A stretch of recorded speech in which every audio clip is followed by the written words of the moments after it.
Muito bem, galera, estamos chegando com mais um vídeo para falar um pouquinho da rodada do Campeonato Brasileiro, a 11ª, que já começou hoje às 11 horas da manhã. Como eu disse no vídeo de ontem, o Vasco favorito e venceu a sua partida. Mas antes de continuar esse vídeo, se inscreva no meu canal, dá aquele like, ative o sininho de notificação, porque sempre que eu gravar um vídeo novo no canal você vai ser notificado em primeira mão e vai poder assistir esse vídeo em primeira mão.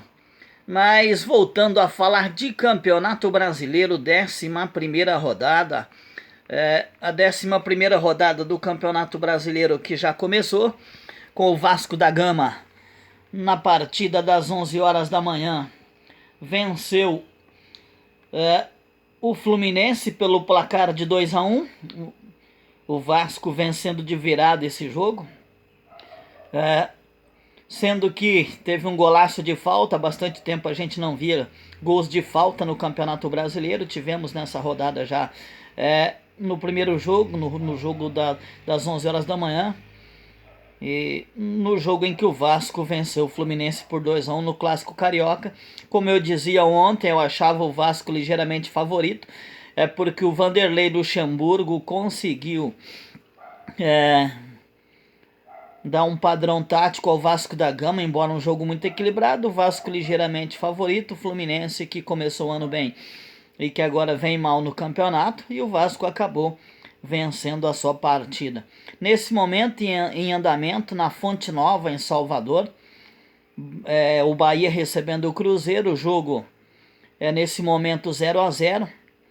Depois, às 19 horas, temos Internacional e Grêmio, um jogo de um equilíbrio muito grande, o clássico gaúcho, um dos clássicos de maior rivalidade no mundo, né, no Brasil e no mundo.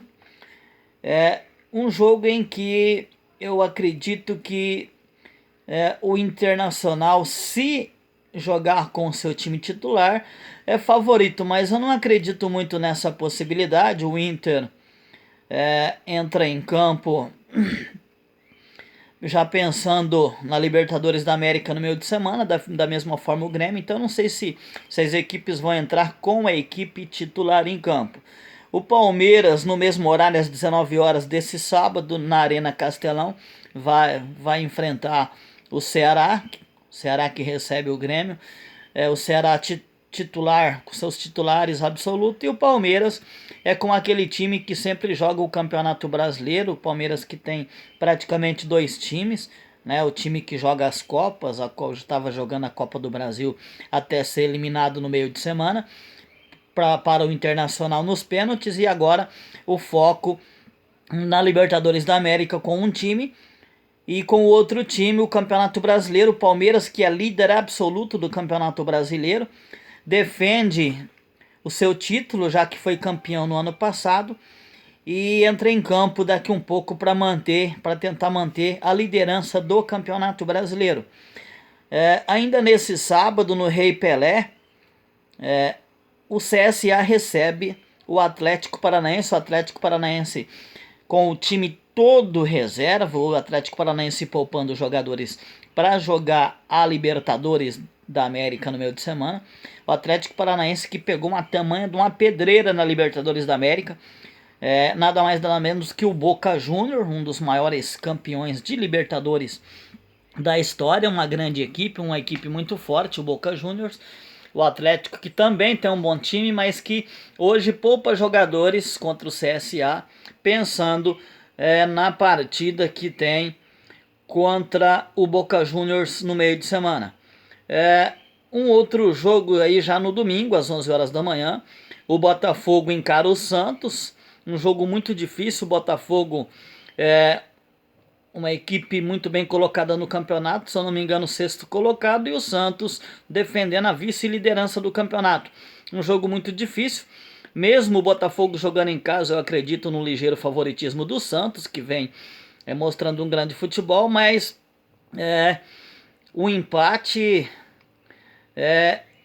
para as apostas, quem faz as suas apostas em bolão, para quem joga o sportingbet.net, as pessoas que pensam em apostar na rodada do final de semana, um empate é muito provável nesse jogo. Atlético Mineiro recebendo o Fortaleza às 16 horas do domingo no Independência, em Minas Gerais. O Atlético favorito, o Atlético que vem razoavelmente bem no campeonato. E o Fortaleza, uma equipe que vem não tão bem no campeonato, em décimo lugar, precisando fazer seus pontinhos. A briga do Fortaleza é para se manter na primeira divisão. No mesmo horário, às 4 da tarde, às 16 horas, o Corinthians recebe o Flamengo em São Paulo, um jogo muito difícil, um jogo, na minha opinião, muito igual. O Flamengo, apesar de estar melhor na tabela, mas o jogo é na Arena Itaquera, em São Paulo. Então, eu não aponto favorito para esse jogo. Se tiver que apontar, ligeiro favoritismo ao Flamengo, que mesmo jogando fora de casa está melhor na tabela e tem apresentado melhores resultados na temporada. Mas é um jogo muito difícil. O Avaí, já às 19 horas do domingo, na Ressacada, em Florianópolis, recebe o Goiás 7º colocado no campeonato. E o Avaí fazendo a pior campanha do Campeonato Brasileiro esse ano, em 20º lugar. Favoritismo para o Goiás, que vem muito bem. O São Paulo, na segunda-feira, às 20 horas da noite, o São Paulo recebe a Chape. A Chape, antepenúltima colocada, 18ª colocada no Campeonato Brasileiro. O São Paulo ali no meio da tabela. O São Paulo, se eu não me engano, é 8º colocado no campeonato. É uma equipe que precisa provar ainda, tem muitos jogadores medalhões, mas a equipe em campo ainda não tem apresentado um bom desempenho. Por isso, o São Paulo ligeiramente favorito, mas um time ainda estável, o time do São Paulo. Para a galera que escalou seu Cartola FC, até esse momento não temos muitos grandes pontuadores. Os maiores pontuadores com 10 pontos e pouco. O Cartola FC, que é a alegria das mesas de discussão, né? Tem muita gente que gosta de escalar o seu Cartola e disputar entre os amigos nas ligas, e acaba que se torna o assunto do início de semana, da segunda-feira, da terça-feira.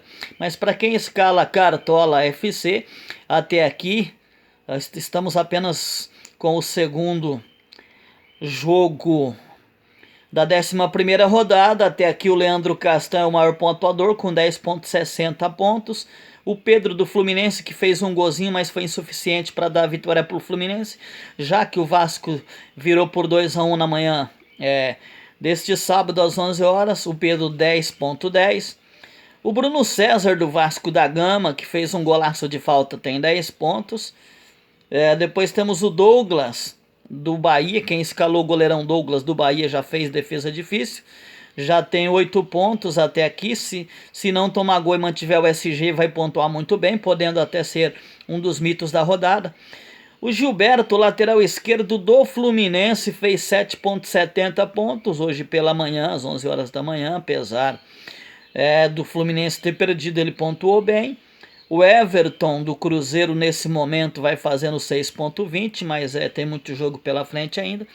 Mas enfim, até aqui são os maiores pontuadores do Cartola FC. Para você que escalou seu Cartola FC, boa sorte, boa pontuação para vocês. Abração aos meus amigos daqui da cidade de Floresta, ao Jarilson, ao Cabelão, ao Miqueias, ao Gé. Meus amigos de Cartola FC, boa sorte, boa pontuação para vocês. Um abração.